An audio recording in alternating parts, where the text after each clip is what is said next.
महंगाई के मुद्दे पर कांग्रेस और बीजेपी आमने सामने हो गए हैं।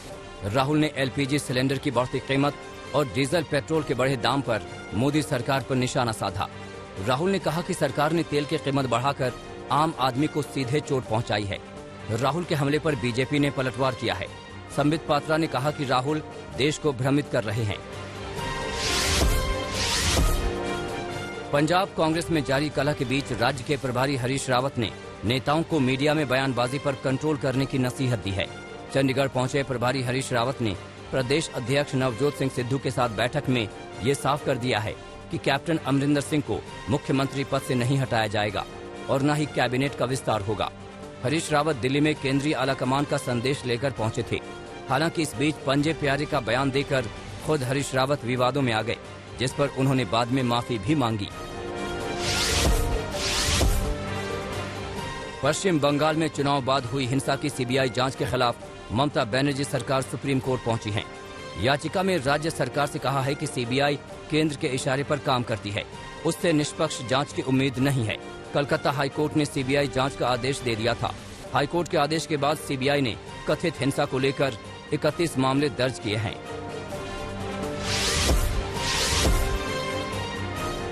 पश्चिम बंगाल के चर्चित नारदा केस में प्रवर्तन निदेशालय ने चार्जशीट दायर कर दी है। चार्जशीट में ममता सरकार के 2 मंत्रियों फिरहाद हकीम और सुब्रत मुखर्जी का नाम शामिल है। इसके अलावा चार्जशीट में पूर्व मंत्री मदन मित्रा, कोलकाता के पूर्व मेयर सोवन चैटर्जी और पूर्व आईपीएस अधिकारी एसएमएच मिर्जा का भी नाम शामिल है। प्रवर्तन निदेशालय ने कोलकाता में एक विशेष पीएमएलए अदालत में चार्जशीट दायर की है।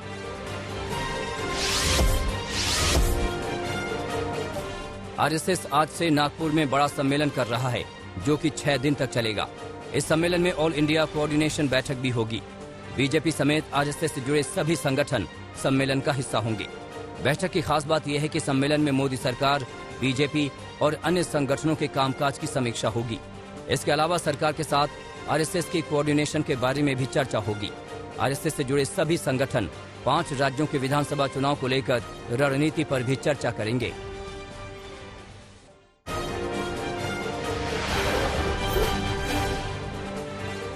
अलगाववादी कश्मीरी नेता सैयद अली शाह का निधन हो गया। श्रीनगर के हैदरपुरा में गिलानी ने आखिरी सांस ली। सुबह 5 बजे हैदरपुरा में ही उनका सुपुर्द खाक हुआ। गिलानी उस वक्त चर्चा में आए जब उन्होंने खुद को भारतीय बताना उनकी मजबूरी बता दिया था। पाकिस्तानी प्रधानमंत्री इमरान खान गिलानी के निधन पर भी नापाक बोल से बाज नहीं आए। उन्होंने गिलानी के बहाने कश्मीरी राग अलापा।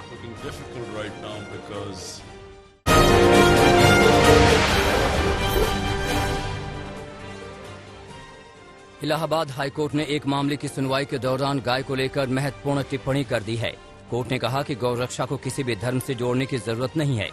गाय को अब एक राष्ट्रीय पशु घोषित कर देना चाहिए। केंद्र को इस पर विचार करने की जरूरत है। वहीं जो भी गाय को परेशान करते हैं, उन्हें नुकसान पहुंचाने का प्रयास करते हैं, उनके खिलाफ सख्त कार्रवाई होनी चाहिए। जावेद नाम के शख्स की याचिका को खारिज करते हुए हाईकोर्ट ने ये टिप्पणी की थी। जावेद पर गो हत्या रोकथाम अधिनियम की धारा 3, 5 और 8 के तहत आरोप लगे हुए हैं। पिछले हफ्ते हरियाणा के करनाल में किसानों का सिर फोड़ने का आदेश देने वाले एसडीएम का तबादला कर दिया गया है। एसडीएम आयुष सिन्हा का सिर फोड़ने का आदेश देने वाला वीडियो सोशल मीडिया पर काफी वायरल हो गया था। किसान संगठनों समेत कई राजनीतिक दल भी अधिकारी के खिलाफ कार्रवाई की मांग कर रहे थे। हरियाणा सरकार ने उनकी भाषा की निंदा करते हुए इस पूरे मामले की जांच हरियाणा के गृह सचिव को सौंपी थी, जिसके आधार पर आयुष सिन्हा का तबादला अतिरिक्त सचिव के तौर पर कर दिया गया। केरल में कोरोना को लेकर स्थिति लगातार गंभीर बनी हुई है। पिछले 24 घंटों में राज्य में कोरोना के 32,803 नए मामले सामने आए हैं, जबकि 173 लोगों की मौत हो गई है। इसके अलावा 21,610 लोग कोरोना से ठीक भी हो गए हैं।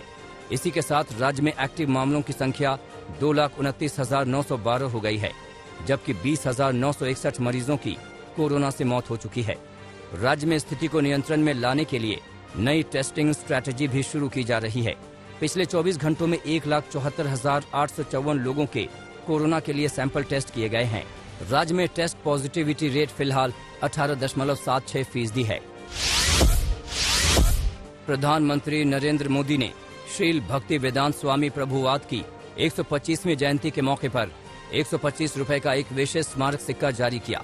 इस दौरान पीएम मोदी वीडियो कॉन्फ्रेंसिंग के जरिए सभा को भी संबोधित किया।